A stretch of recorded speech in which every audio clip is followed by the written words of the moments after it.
इसार राना साहब, मैं आपकी तरफ आऊँगी। नवाज शरीफ और मरीम नवाज़ ख़ुद कश्मीर गए, कैंपेन लीड की, और वहाँ से पब्लिक सेंटिमेंट क्या उनके वहाँ होने से उनके हक़ में हो सकता है। ऑल्दो इससे पहले नवाज शरीफ गिलगित भी गए और नून लीग हार गई थी। तो इस दफ़ा जो उन्होंने प्री इलेक्शन इफेक्टिवनेस की कोशिश की है कुछ ही दिनों, कुछ ही घंटों में, उससे उनको फ़ायदा होगा। मैं कह रहा हूँ, मेरी दुआ है कि अल्लाह करे मियां नवाज शरीफ साहब वहाँ से जिनेवा ना जाए, क्योंकि मुझे इस बार लगता है कि उनको पक्की पक्की यकीन दहानी करा दी गई है कि थोड़े ना साड़ी गल हो गई है।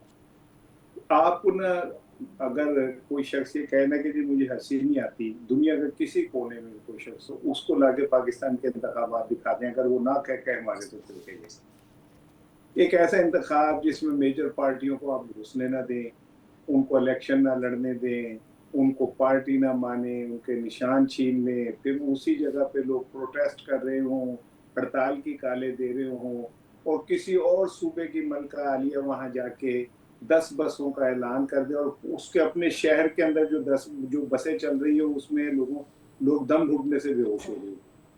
और उसके बाद अगर केपी का सीएम किसी जगह हरिपुर के लिए को अपने पेशावर से ऐलान करे तो इलेक्शन कमीशन उसके ऊपर रूल लगा देता है। एक सीएम जो है एक सूबे से उठ के जाके वो किसी और जगह बैठ के पूरी इंतखाबी मुहिम चलाती है, बसों का ऐलान करती है, बसें पहुंचा देती है, इलेक्शन कमीशन में इन्ना लिल्लाहि व इन्ना इलैहि राजिऊन तो हो इसार चुका राना होता है। तो साहब, ऐसे ये फिर क्या क्या इलेक्शन वोटर को करने समझ आप आएगा कि इलेक्शन से पहले आप ऐसे मंसूबों का ऐलान नहीं कर सकते, नहीं, 2-3 दिन पहले बसें नहीं भेज सकते? ये वोटर समझेगा कि इस वजह से नून लीग को वोट नहीं देना? वो हो तो आप एक और लतीफा सुना दिया आपने। आपने तो मुझे और हंसने पे, यानी पाकिस्तान में वोटर भी मैटर करता है, पाकिस्तान में वोट भी मैटर करता है। आपने तो मुझे हैरान कर दिया कि हम पाकिस्तानी अवाम की भी इतनी औकात है कि वो खुद कोई फैसला कर सकते। कौन सा फैसला है पाकिस्तानी अवाम का इलेक्शन के अंदर जो को मेनोन कबूल हुआ? 8 फरवरी को क्या हुआ, कौम ने क्या कहा और क्या नतीजा निकला?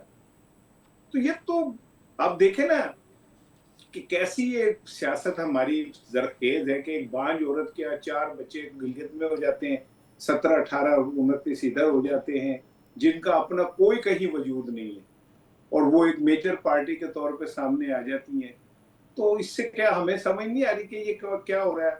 हाँ, ये जरूर है कि इस बार मेरे नन्हे भांजे बिलावल के साथ हाथ होने जा रहे हैं। उनको गिलगित बल्तिस्तान के क्या नाम झुंझुना दे दिया गया था, इनको जो है ना अब कश्मीर की डफली दे देंगे, ये दोनों बजाते रहे। इनके सर के ऊपर जो है आईपीपी बैठी रहेगी मुकम्मल, इनके पास कुछ होगा नहीं। जिस दिन ये जरा हिलेंगे, आईपीपी प्लस वो जो 12-13 सीटें हैं आजाद, वो और 2-3 और मिला के जब चाहे इनका बोलो राम हो जाएगा। सो मैं तो इन इंतखाबात को इतना सीरियस लेता नहीं हूँ। इसार साहब, क्या हम ये देखेंगे कि जैसे बरतरी हासिल हुई गिलगित में पीपल्स पार्टी को, आपको नहीं लग रहा कि नून लीग के साथ ऐसा हो सकता है? अगर आपका दिल नहीं भी चाह रहा है सोचने का, फिर भी सर तज्जिया कर दें, कोई बात नहीं, खैर है। अभी फॉर एग्जांपल जो इन्होंने बसें दी हैं, क्या वोटर ये सोच सकता है, क्योंकि सीसीआई में, एनईसी में, एनएफसी में, इसरा में और जो दूसरे कॉन्स्टिट्यूशनल फोरम्स हैं उसमें एजेके और गिलगित नहीं है, so it could be one of the piece of cake और एनीथिंग ऑलिव ब्रांच के उनको अट्रैक्ट करने के लिए। तो क्या होगा अट्रैक्ट पीएमएलएन की तरफ एजेके का वोटर? देखिए, इसमें तो कोई शक नहीं कि मुस्लिम लीग मेयार ऊपर है, जो बात जिसमें है वो मान लूंगा। ये कीमे वाले नान से शुरू हुए बिरयानी पे अब बसों तक आ गए, तो मतलब इम्प्रूवमेंट तो की है, इसमें तो कोई दो राय नहीं। लेकिन सवाल ये पैदा, क्या उनका जमीर जो है वो इस बात पे मुतमईन हो सकता है कि क्योंकि हमें 10 बसें मिल गई लिहाजा अब हमें इस पार्टी को वोट देंगे? और दूसरी बात ये कि अगर ये बसें देना कोई इतना हार्मफुल नहीं है, तो फिर ये खोल दें, ओपन कर दें कि जी बस जिसके पास ताकत होगी, जिसके पास पैसे होंगे, वो इलेक्शन से पहले जो चाहे कर सकता है। अभी वैसे लाहौर में एक इलेक्शन हुआ था, तो उसमें सुबह जब लोग उठे थे तो उनके घरों के बाहर मोटरसाइकिलें खड़ी थी 0 मीटर, और पता चला था कि ये फला कैंडिडेट ने दिए, लेकिन उसके बदले उसने उनके शनाख्ती कार्ड अपने पास रख लिए। लेकिन इसार तो साहब, हाउ डू वी पाकिस्तान में रीड दिस, साइंस तो हाउ बड़ी डू है, वी क्या रीड है दैट आपको। न्यूट्रली कि आपकी अपनी तहादी जमात एजेके में आपके खिलाफ इलेक्शन लड़ी है, वो आपके खिलाफ ही इलेक्शन कमीशन में जा रही है, वो आपसे नाराज़ है, वो आप इल्ज़ाम भी लगा रही है जैसे असद तफसील बता रहे थे, और फिर कितना मुश्किल है to read between the lines that what is good for the system, कि जब आप एक टेरिटरी में एक दूसरे के साथ हैं, आपको एक दूसरे का सब समझ आ रहा है, और दूसरी टेरिटरी में आपसे एक दूसरे से ज़्यादा करप्ट कोई नहीं है, तो वो एक फार्मूला सिस्टम के लिए बेहतर कैसे हो सकता है? देखिए, बहुत सारे जबरी निकाह होते हैं जिसमें मियाँ बीवी एक दूसरे से खुश नहीं होते, रोज लड़ाई भी हो रही होती है। कभी जो बीवी नाराज होकर बाहर भी चली जाती है, जिला कौंसिल में दरखास्त भी दे देती है, लेकिन फिर बड़े समझाते हैं कि नहीं बेटा ये निकाह तो रहेगा, और फिर वो निकाह रहता है। तो बहुत सारे रिश्ते सियासी भी ऐसे ही होते हैं कि उसके अंदर मजबूरियों के बावजूद आपको साथ चलना पड़ता है, क्योंकि जो ऊपर बैठे आपके बुजुर्ग होते हैं वो आपको इधर उधर हिलने नहीं देते। वरना मुझे बताएं कि अगर बिलावल भुट्टो की बात मैं सच मान लूं और पाकिस्तान में ये मान लूं कि इखलाकियात अभी मुकम्मल तौर पर फौत नहीं हुई है, तो बिलावल भुट्टो तो ये 10 दफा भी कह चुके हैं और पीपल्स पार्टी के तमाम लीडर कह चुके हैं कि फॉर्म 47 की हुकूमत है और ये किराए के ऊपर मकान लिया हुआ हुकूमत ने। तो सारे कहते हैं उनके, तो फिर इखलाकी तौर पे आप एक ऐसी हुकूमत के साथ क्यों चिपके हुए? आप उनके 26, 27वें, 28वें तरमीम में उनके साथ कंधा मिला के उन तरमीम में हिस्सा क्यों डालते? और अगर पीपल्स पार्टी 350 अरब रुपए की करप्शन करती है और माजी में आप आसिफ अली जरदारी को मिस्टर 10% करार देते हैं और ये कहते हैं कि आपसे इसके साथ इत्तेहाद करने से बेहतर है मैं कुएं में छलांग मार दूं, तो आपको बात समझ आनी चाहिए कि पाकिस्तान में सबसे ज्यादा नुकसान इखलाकियात का हुआ है आवाम के बाद। दूसरा ये कि पाकिस्तान के अंदर जो सियासी जमातें हैं उनमें इस बात की खत्म हो गई है कि हमने रोज शीशा भी देखना होता है। वो अब शीशा नहीं देखते, क्योंकि बंदा कभी कभी शीशा देखता तो अंदर शीशे से भी आ जाती है कि यार ये क्या करता फिर रहा है। अब वो खत्म हो गई है। आप चोर भी कह रहे हैं, डाकू भी कह रहे हैं, मेरा मियाँ शराबी है, मेरा मियाँ जुआरी है, मेरा मियाँ डाकू है, लेकिन किसी के घर में है ठीक ठीक इसार साहब, ये इतनी पुरमग्ज मिसालें मैं चाहती हूँ कि ये असद इनके ऊपर मजीद तज्जिया करे और डाइसेक्ट कर दें कि अगर ऐसी कॉम्प्लिकेशन हो तो क्या क्या कर सकते हैं। इसार राना साहब, पीटीआई के जो लोग नाअहल हुए वहाँ इलेक्शन का बायकॉट किया गया जब वहाँ पे इलेक्शन की अपॉर्चुनिटी आई, लेकिन हरीपुर में उमर अयूब की नशिस्त पर पीटीआई ने इलेक्शन लड़ा, फिर गिलगित में पीटीआई के हिमायत याफ्ता उम्मीदवार मौजूद थे लेकिन कश्मीर में फिर बायकॉट कर दिया। ये इनकन्सिस्टेंसी की वजह तो हम जानते हैं कि ये है कि वहाँ पे कोई बाकायदा लीडरशिप इस वक्त मौजूद नहीं है, लेकिन ये तो उनके सियासी मुखालिफिन भी पीटीआई को एहसास दिला रहे हैं कि आप इलेक्शन लड़ेंगे तो जीतेंगे ना, लड़ेंगे तो किसी को डराएंगे ना, लड़ेंगे तो आप इक़्तिदार में आएंगे।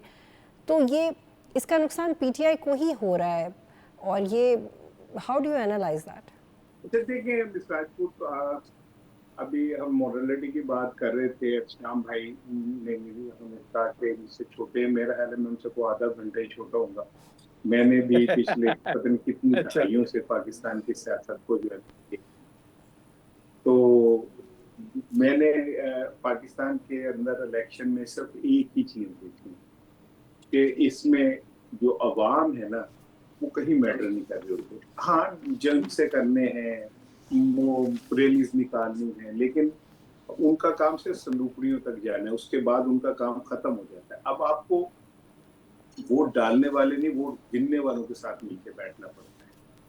वोट गिनने वाले मैटर कर रहे होते हैं। दूसरी चीज ये है कि आप जैसे हम कह रहे हैं कि पीपल्स पार्टी पीटीआई लड़ती तो हो सकता है जीत भी सकती, तो ये कैसे हो सकता है कि पीपल्स पीटीआई जो है कहीं से भी जीत जाती? उन्हें तो 8 फरवरी का जो मैंडेट था वो नहीं मिला।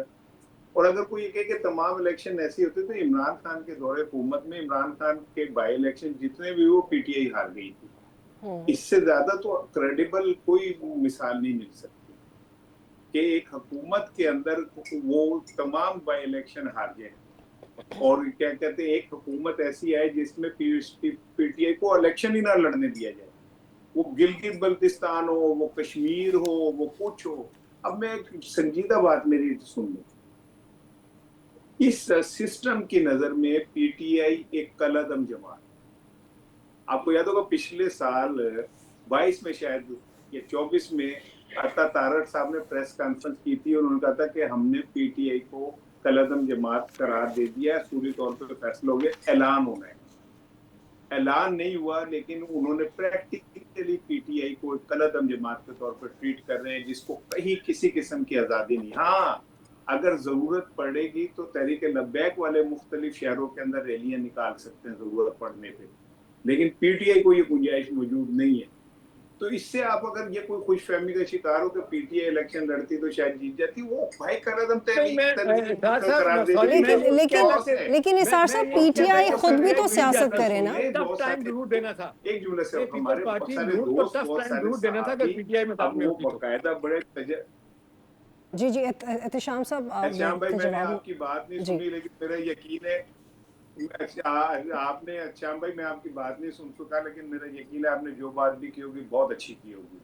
तो मैंने ये सिर्फ कहा है राणा साहब, मैंने ये कहा है कि पीटीआई जरूरी नहीं कि इलेक्शन जीत जाती, लेकिन पीटीआई अगर मैदान में होती तो मैदान सज जाता। लेकिन इसार साहब हम यही कहने की कोशिश कर रहे हैं, मैं भी यही कहना चाह रही हूँ कि कोई नहीं कह रहा कि पीटीआई जीत सकती थी या पीटीआई बहुत बड़ा उसका वोट बैंक है एजेके में या गिलगित में। हम ये बात कर रहे हैं कि पीटीआई को कभी मैदान नहीं छोड़ना चाहिए जैसे असद कह रहे हैं, और वो एक प्रोसेस होता है। जैसे आप कह रहे हैं कि गवर्नमेंट में रहते वो बाय इलेक्शंस क्यों हार गए, वो पॉलिटिकल प्रोसेस का हिस्सा तो देखिए 85 का नॉन पार्टी इलेक्शन जवाहरलाल के जमाने में हुआ था ना, बेनजीर साहब सारी जिंदगी रिग्रेट करती रही है कि उन्होंने बाइकआउट किया था कि मुझे नहीं करना चाहिए बाइकआउट।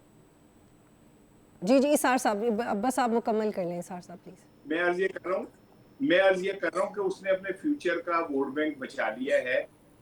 कश्मीर जो कमेटी है और पीपल्स पार्टी पीटीआई ऑलमोस्ट एक जगह पे ही है, और अगर किसी वक्त भी सिचुएशन बदली तो आपको अंदाजा होगा कि पीटीआई ने बुरा सौदा नहीं किया। जो कश्मीर का वोटर है, जो कश्मीर का वहाँ का नेशनलिस्ट है, वो इस बात को कभी नहीं भूलेगा कि इस वक्त में कौन उनके साथ खड़ा हुआ था और कौन नहीं खड़ा हुआ था, और किसने ताकत के जोर पर उनके साथ क्या चीज मनवाई। ठीक है, इसी को आगे बढ़ाते हैं सर साहब। कश्मीर के अंदर सेव कर लिया भाई। ठीक है, सब्सक्राइब करें और बेल दबाएं ताकि कोई खबर रह न जाए।